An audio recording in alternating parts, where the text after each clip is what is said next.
না পেতে পেতে একদিন সেটা পাওয়ার ইচ্ছে আর থাকে না।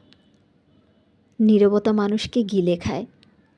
বুকের মধ্যে জমা থাকা কথাটা একদিন সেই বুককে শূন্য করে দিয়ে চলে যায়।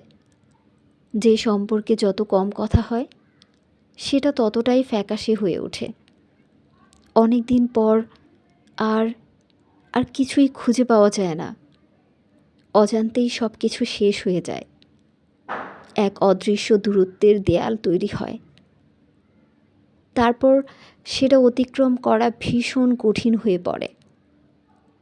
এই না পাওয়াগুলো একদিন পেয়ে গেলেও আর কোনো অনুভূতি থাকে না। সময় মানুষকে কঠিন করে তোলে, অনুভূতি শূন্য করে দেয়। তারপর যা বাকি থাকে তা হলো পুরোপুরি সমাপ্তি।